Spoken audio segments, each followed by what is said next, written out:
Welcome back to the Philosopher, your destination for the most insightful and thought-provoking discussions on philosophy and its relevance to the modern world. In our previous episodes, we've explored the central themes of Plato's masterpiece, the Republic, including his conceptions of justice, power, and the role of media in shaping our perceptions of reality. Now we'll be taking an even deeper dive into the philosophical complexities of this seminal work, examining its profound implications for ethical, political, and epistemological inquiry. Thank you so much for joining us today. Thank you. It's my pleasure to be here.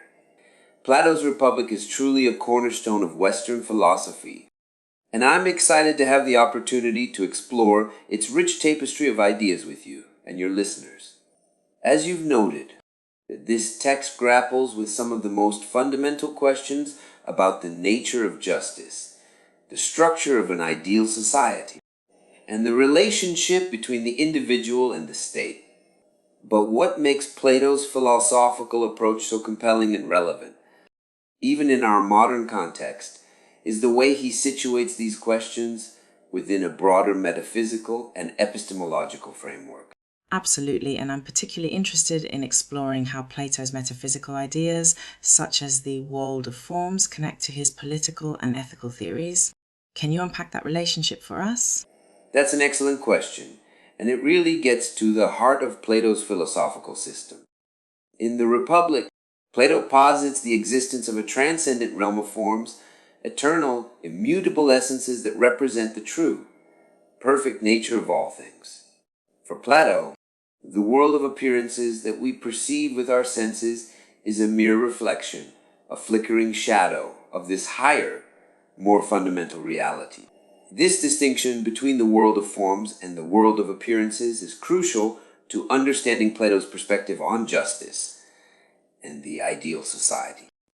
He believed that true justice, like all other virtues, has its origin in the form of justice, which exists independently of any particular instantiation of justice in the physical world. Similarly, the form of the good, which represents the ultimate source and standard of all value, serves as the guiding principle for Plato's conception of the just society. So, in Plato's view, our understanding of justice and the good must be grounded in this metaphysical realm of forms, rather than simply in the changing, imperfect reality we experience with our senses. How does this then inform his vision for the ideal political structure and the role of the philosopher king? Exactly. Plato's metaphysical framework, with its emphasis on the supremacy of the world of forms, is directly reflected in his political philosophy. He argued that the only way to establish a truly just society is to have it governed by individuals who have ascended to the highest levels of philosophical understanding, those who have come to apprehend the eternal, immutable essences of justice, goodness, and the other cardinal virtues. These philosopher kings, as Plato called them, would be uniquely qualified to rule because they would have direct insight into the true nature of reality. They would not be swayed by the shifting winds of public opinion or the narrow self-interests of particular factions, but would instead be guided by their profound knowledge of the good and their unwavering commitment to upholding justice. But as we discussed in our previous episodes, the idea of philosopher kings has been heavily criticized as elitist and potentially authoritarian. How does Plato respond to these concerns? That's a fair critique, and one that Plato himself anticipated and grappled with in the Republic. He was acutely aware of the dangers of unchecked power and the tendency for rulers to prioritize their own interests over the common good. In fact, a significant portion of the text is devoted to exploring the degeneration of different forms of government, culminating in the emergence of tyranny. Plato's response to these concerns was twofold. Firstly, he argued that the philosopher kings would not be motivated by personal ambition or a desire for wealth and status, but rather by a genuine love of wisdom and a commitment to serving the greater good. They would be selected based on their demonstrated virtue and their ability to put the needs of the community before their own. Secondly, Plato envisioned a system of checks and balances within his ideal society, where the different classes, the rulers, the warriors, and the producers would serve as a counterbalance to one another, preventing any single group from consolidating too much power. The philosopher kings would be responsible for coordinating this delicate balance, using their deep understanding of justice and the good to ensure the harmonious functioning of the state. That's a fascinating perspective. It seems that Plato's political philosophy is inextricably linked to his metaphysical and epistemological views.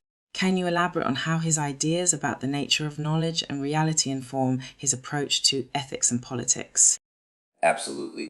Plato's metaphysical dualism, with its distinction between the world of forms and the world of appearances, is directly reflected in his epistemology, his theory of knowledge, and how we can come to understand the true nature of reality.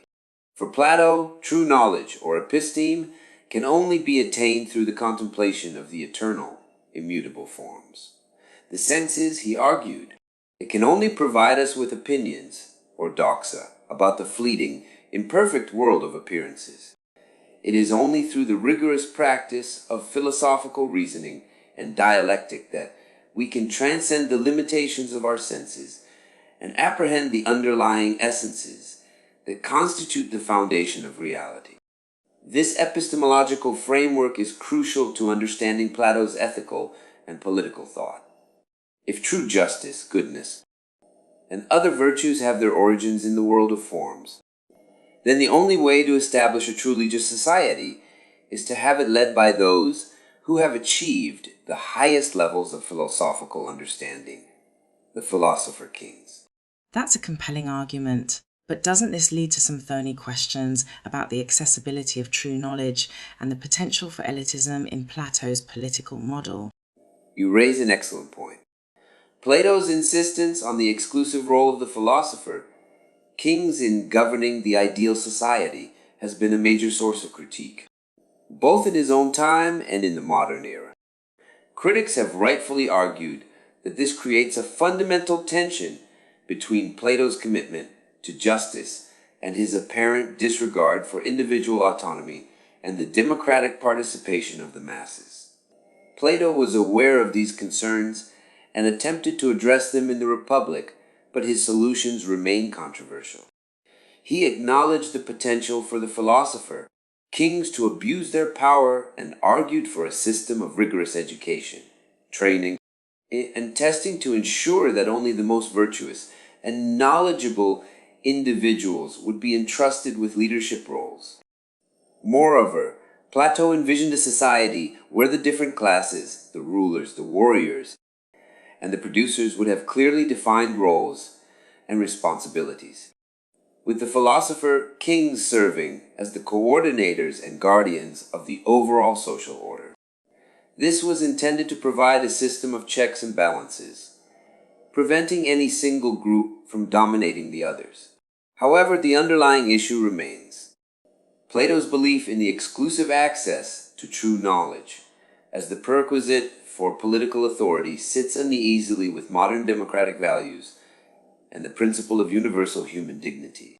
This tension continues to be a subject of extensive debate and critique among scholars and political theorists. That's a thoughtful and nuanced perspective. So, if we accept that Plato's political model, rooted in his metaphysical and epistemological views, faces significant challenges in terms of accessibility and individual liberty, how might we then interpret the relevance of his ideas in the context of our own complex, pluralistic societies?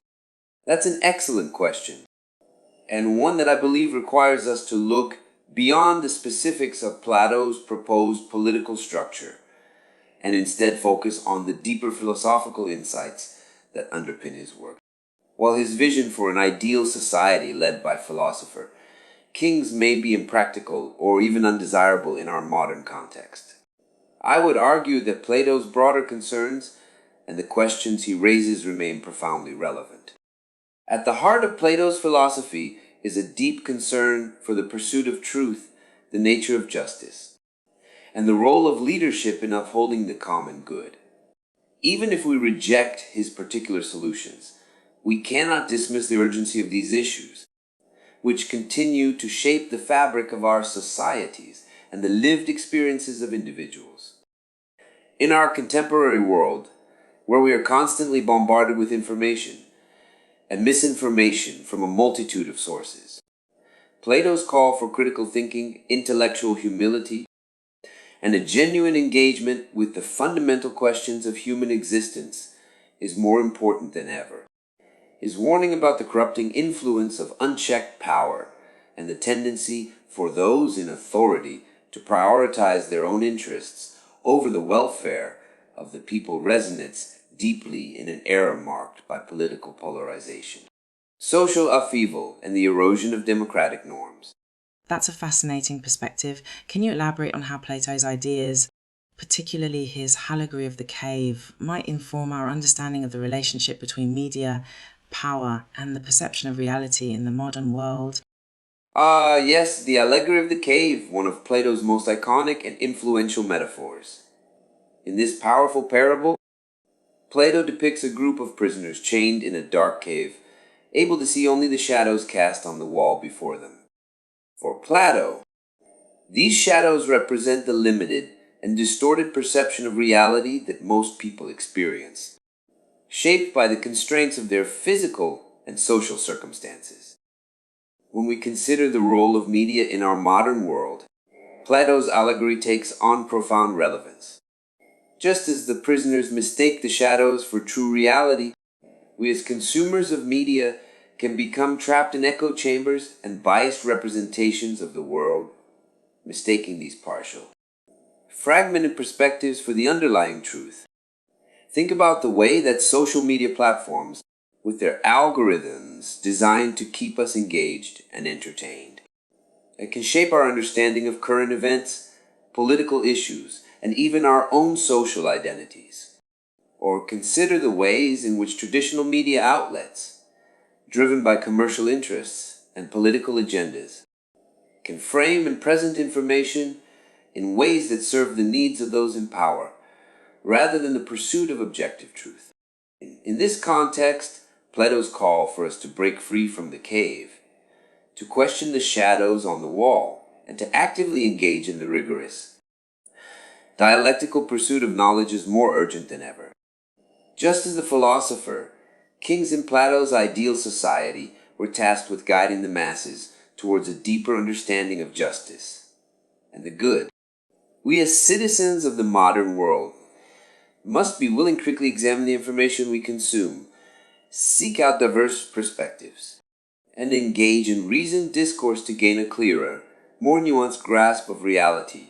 That's a powerful and thought-provoking analysis. As we begin to wrap up our discussion, I'd like to ask you a final question.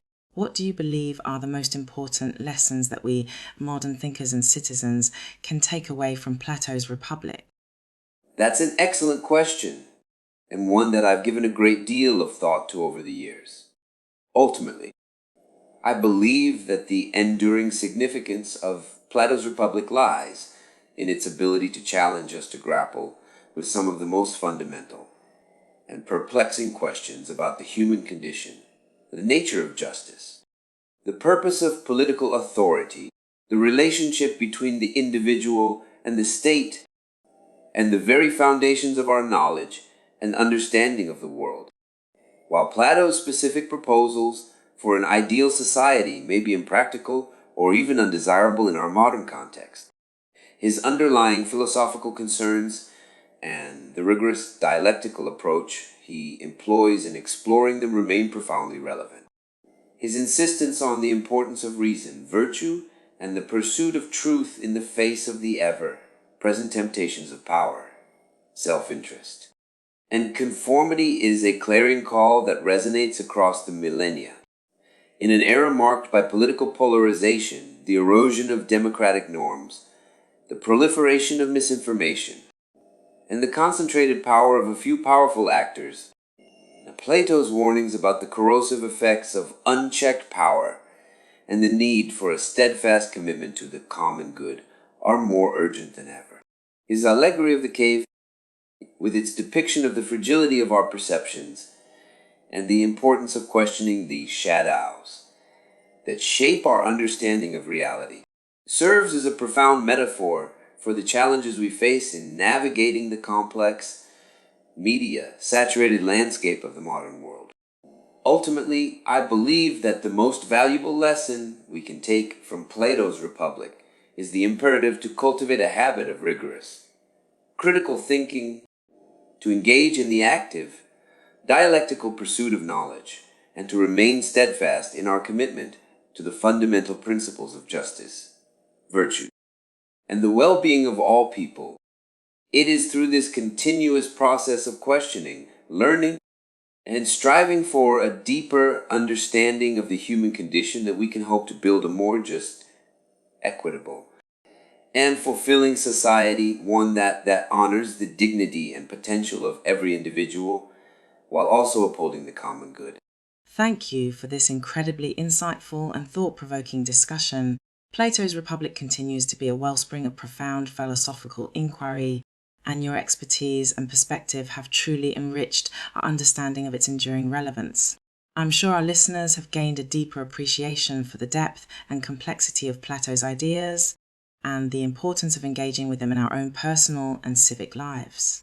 Before we conclude, I'd like to encourage our audience to continue exploring the rich tapestry of Plato's philosophy, as well as the ongoing dialogue between ancient wisdom and modern challenges. Remember, as Plato himself reminds us, the pursuit of truth and justice is a never-ending journey, one that requires us to constantly question, learn, and strive for a better understanding of ourselves and the world around us. Thank you all for joining us on this philosophical adventure. Until next time, keep questioning, keep learning, and keep working towards a more just and virtuous world. Thank you. It's been a pleasure. I look forward to our next discussion.